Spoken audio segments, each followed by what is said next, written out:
Hello everyone. तो आज हम लोग डिस्कशन करने वाले हैं मनी एंड बैंकिंग की। ठीक है, इसका पहला लेक्चर आ चुका है, आप बेसिक फंडामेंटल देख सकते हैं, हमने थोड़ा सा बेसिक कंप्लीट करा दिया था। ठीक है और ये बताया था बार्टर सिस्टम के बारे में कि बार्टर सिस्टम होता क्या है। ठीक है, बार्टर सिस्टम का मतलब क्या होता है, exchange of good without exchange of money.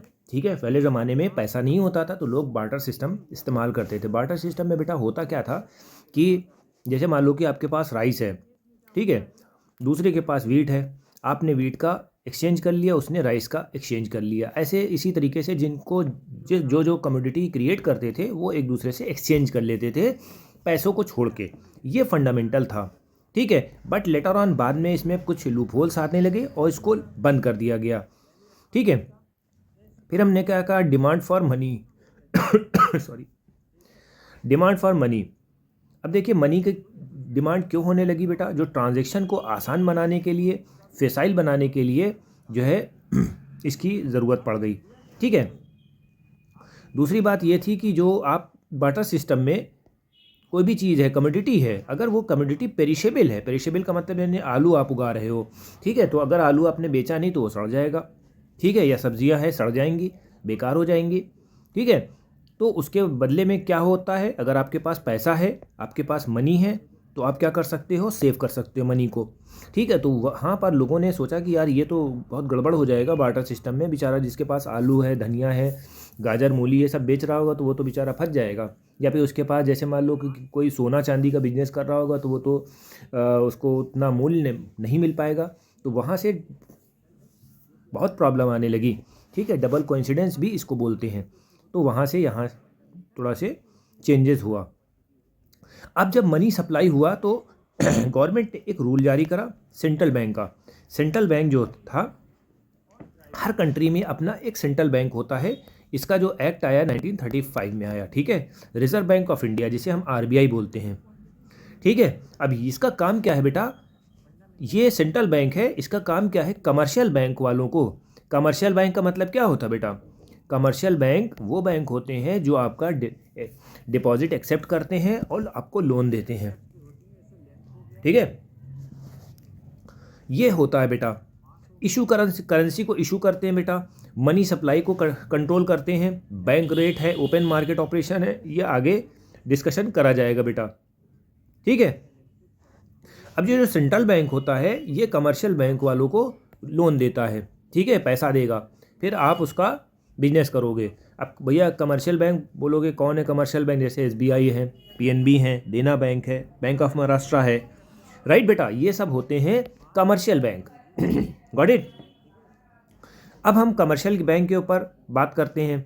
Commercial bank are the other type of institution money creating system. अब ये लोग मनी क्रिएट करते हैं। भैया मनी कैसे क्रिएट करा जाएगा, चलो अब इसको भी डिस्कशन कर लेते हैं।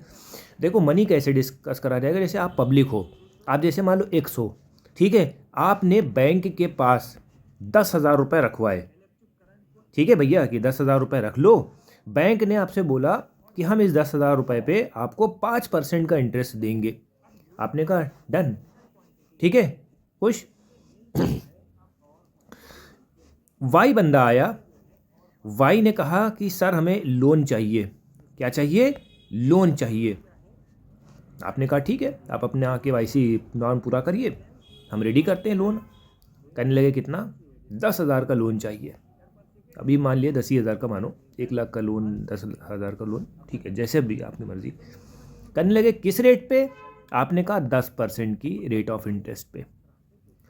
समझ में आया मसला क्या है, यहाँ 5% हमने आपको दे दिया 10,000 पे, 10,000 पे 5% कितना हो गया, 500 रुपये हो गया साल भर का, ऐसे समझो। ठीक है, और वहाँ से लोन उठाया 10% पे, तो आपको 10,000, 1,000 रुपये आपको मिल गया। ठीक है, 1,000 में 500 आपने इनको दे दिया, 500 अपनी जेब में। ये होता है फंडामेंटल। ठीक है, यही है कमर्शियल बैंक।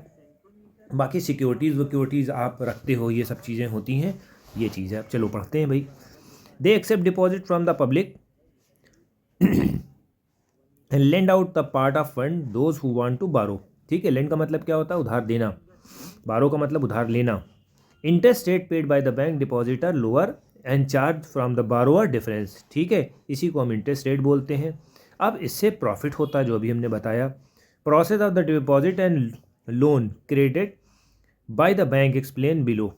ठीक है बेटा, अब जैसे मान लो इन्होंने एक एग्जाम्पल दिया हुआ है, गोल्ड स्मिथ है, लाला है, gold in the village people use gold and other precious metal in order to buy goods and services.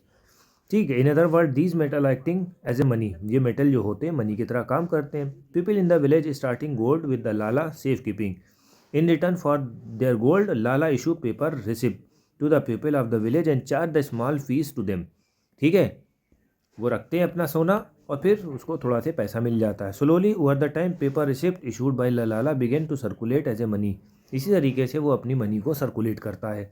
This mean that instead of the good and giving paper receipt by Lala this paper receipt started act a money. इसी तरीके से ये money की तरह काम करती है। आपने पैसा जमा कर दिया, सोना जमा कर दिया, उसके बदले में उन्होंने रिसिप्ट दे दिया। ठीक है। अब दूसरे पॉइंट में क्या होता है, Lala had 100 kg of gold deposit by different people. ठीक है, 100 किलोग्राम जो है गोल्ड डिपॉजिट कर दिया and issue the receipt corresponding to 100 gold. At this time Ramu come to Lala and ask for 25 kilo gold. Can Lala give the loan 100 kg of gold with the already has claimant. ठीक है, how Lala could decide everyone to gold deposit will not come withdraw their deposit at the same time, so they have loan to the Ramu and charge him. ठीक, इस तरह से जो है लाला जो है लोन दे देता है 100 का।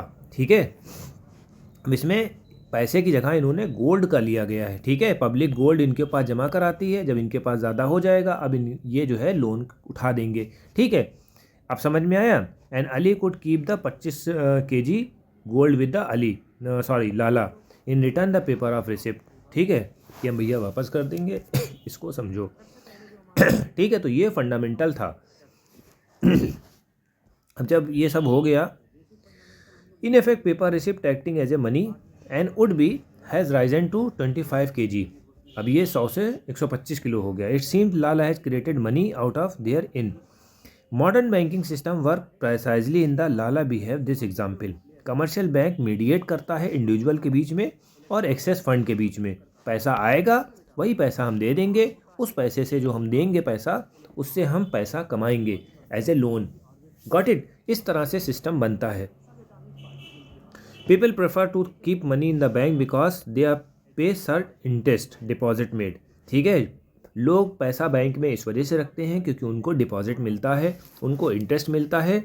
ठीक है, जब हम लोग लोन लेते हैं तो हमें उल्टा बैंक को पैसा देना पड़ता है, इंटरेस्ट। Got it? ये फंडामेंटल होता है।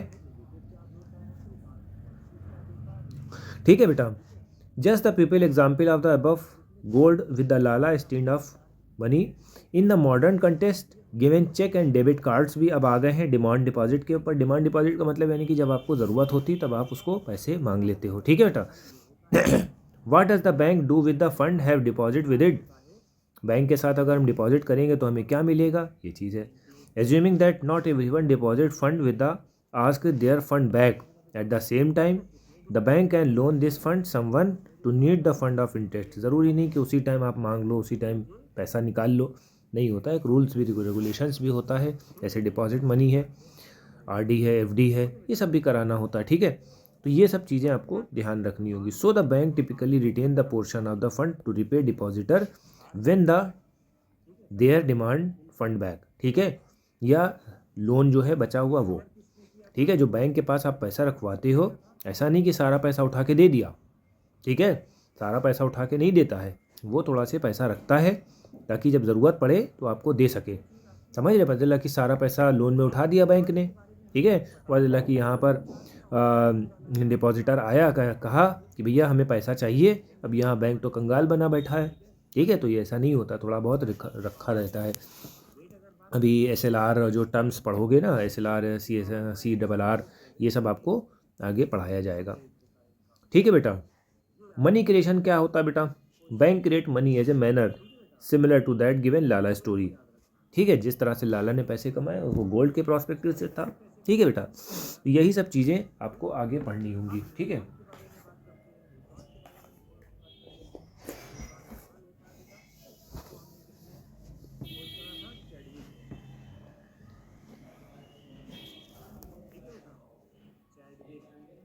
Bank can lend simply because don't accept all depositor to withdraw, ठीक है, what they have deposit at the same time, ठीक है।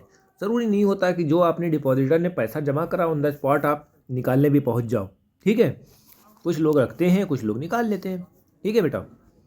बैंक के भी कई तरीके से खाते होते हैं, सेविंग बैंक अकाउंट होता है, करंट बैंक अकाउंट होता है, ये अभी आप आगे पढ़ोगे। Let us example assume that there is only one bank in the country, let us construct the fictional balance sheet of the bank. Balance sheet recorded the assets and liability, ठीक है। Asset जो आपके पास सामान होते हैं, ठीक है। Liability का मतलब यानी कि जो आपने पैसे लिए हैं। Conventionally assets of the firm are the recorded in the left side, liability जो है राइट हैंड साइड पे लिखी जाती है। काउंटिंग रूल्स में both side of the balance sheet must be equal, ठीक है। बैलेंस शीट में क्या करते हैं, एसेट्स को एक साइड पे करते हैं, लायबिलिटी को एक साइड पे करते हैं, दोनों को बराबर करते हैं। एसेट जो होता है जो फर्म ओन करती है बेटा, in this case bank apart the building furnitures, ये सब हमारे एसेट्स होते हैं, ठीक है। When the bank give out loan 100 rupees to the person, the bank claim the person 100 rupees, तो बैंक जो है 100 रुपीज़ का क्लेम भी कर सकता है भाई। Another asset that bank has a reserve, reserve are the deposit commercial bank, reserve जो होता है एक डिपॉजिट होता है जो कमर्शियल बैंक अपने पास रखता है सेंट्रल बैंक के साथ, ठीक ठीक। तो ये चीज़ आपको थोड़ा सा ध्यान में रखनी है। एसेट्स की वैल्यू क्या होती है, रिजर्व प्लस लोन जो लोन आपने दिया है प्लस जो आपके पास रिजर्व रखा हुआ है वो, ठीक है बेटा। लायबिलिटी क्या होती है, लायबिलिटी जो होती है डिपॉजिट करना होता है, ठीक है। फॉर एनी फर्म डेप्ट और वाट ओन टू अदर, लायबिलिटी का मतलब जो हमने पैसा लिया हुआ जो हमें देना है उसको हम बोलते हैं लायबिलिटीज़, ठीक है बेटा। नेटवर्थ का मतलब क्या होता है, इनको घटा देंगे। एसेट जो हमारे पास है और लायबिलिटी जो हमें देनी है वो तो जाएगी ही जाएगी, तो वो निगेटिव हो जाएगा, तो ये चीज़ आपको समझनी है। तो आज का लेक्चर हमारा इकोनॉमी का ख़त्म होता है यहाँ पर, ठीक है। हमारी वीडियो कैसी लगी ज़्यादा से ज़्यादा लाइक करें, कमेंट करें, ताकि हम आपके लिए one of the best content create कर सकें। Thank you.